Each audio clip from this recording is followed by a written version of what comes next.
Cyanic Silver back with another voiceover.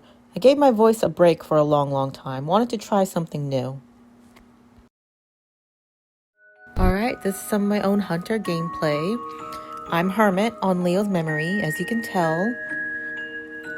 I took a break from the voiceovers simply because I was trying out a new format. I wasn't sure if people would like even hearing my own voice. I, for one, don't even like hearing my own voice. But I also know that that's because my voice sounds differently to me compared to someone else. I think that's kind of a lot of people, though. A lot of people hate their own voice.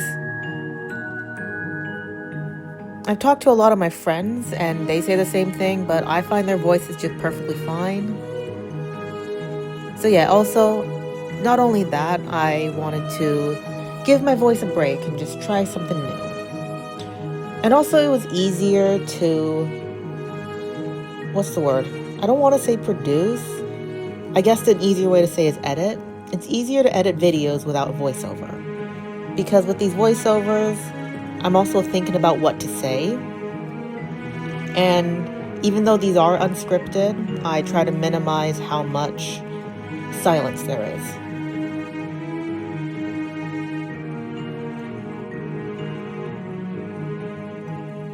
So there are times I really feel pressured to talk about anything and everything. And then behind the camera, my heart is pumping so fast because I'm worried about how my voice will sound.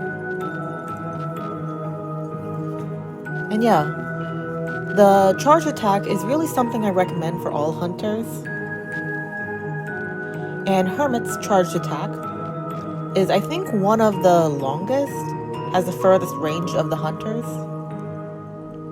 What's the word? I think that's the right word for it.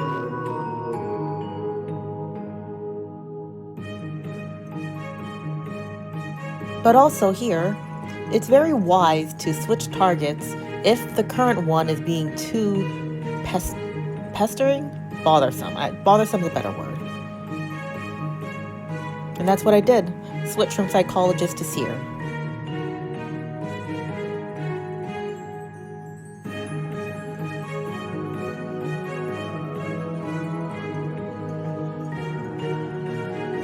I think I've talked about all of these characters before. Did I talk about... No, I don't think I talked about Cheerleader. If I'm repeating, sorry about that. Anyways, Cheerleader's ability is to literally cheer someone else on or herself. Give them or herself a speed boost. And at, I think, 21 stacks of cheering someone on, that person can instantly get back up if downed.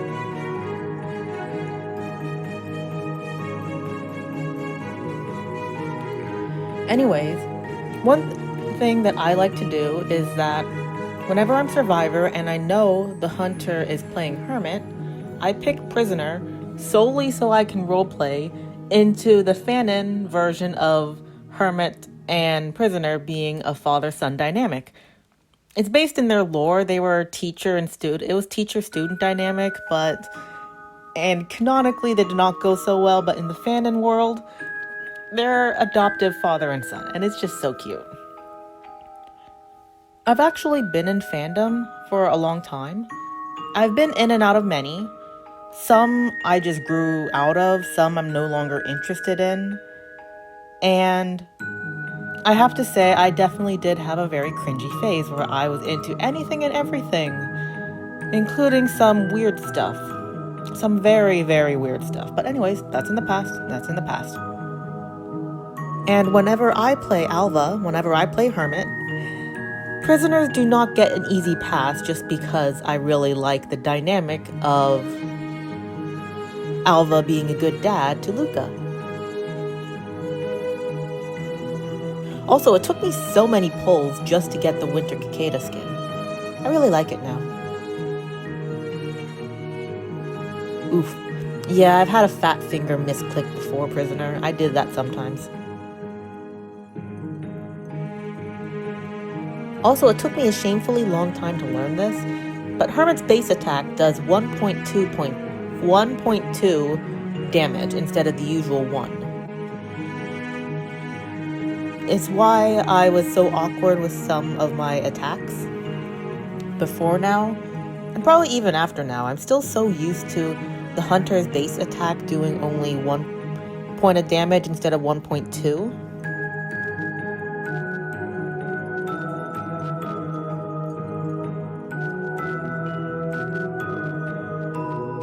Now here, I didn't exactly, that was kind of unnecessary, but I didn't need to go behind Prisoner to hit him. But if Prisoner was at full health, that would have been very wise. Don't want to get pallet stunned.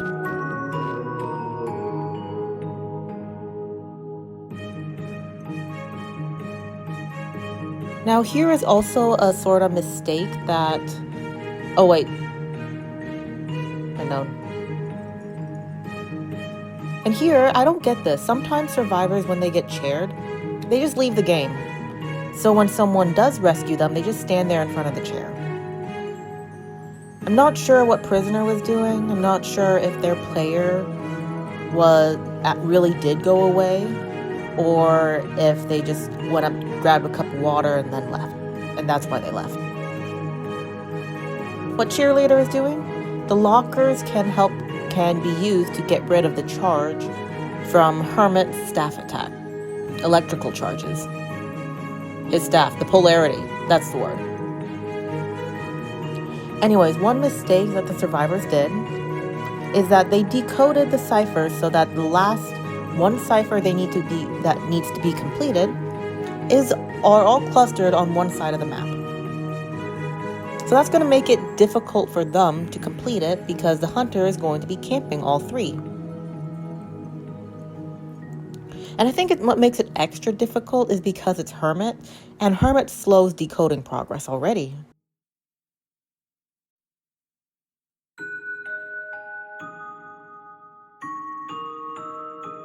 I don't know what the word is. I guess the word for this kind of decoding is just strategic decoding. I'm not sure the right word for it, but it's a strategy. Decode the ciphers so that the last three ciphers, when you only need one cipher, when you only need to finish decoding one cipher, they're not all clustered on one side of the map. I don't know if any of what I said made sense.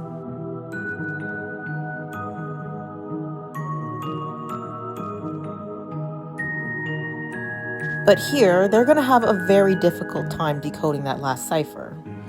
Because Hermit is close by, it's already slow decoding. Yeah, I don't think I need to say anything more about that.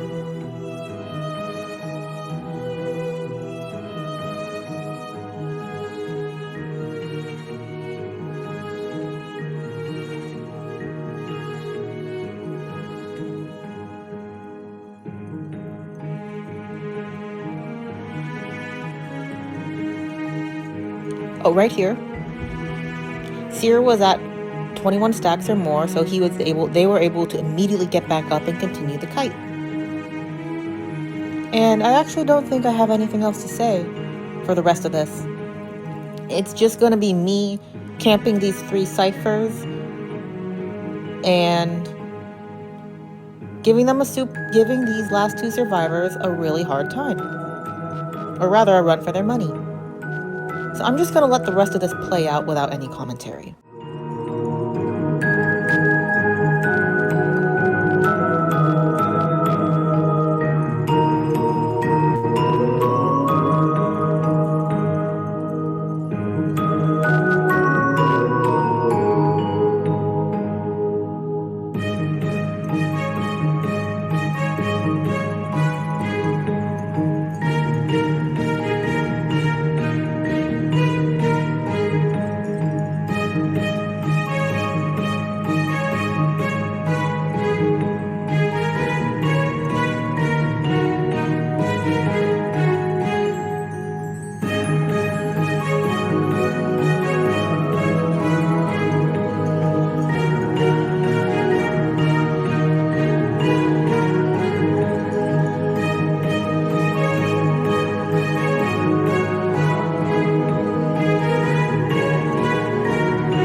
Thanks for watching, everyone. Hope you enjoyed, and let me know if you prefer voiceover or no voiceover for my videos.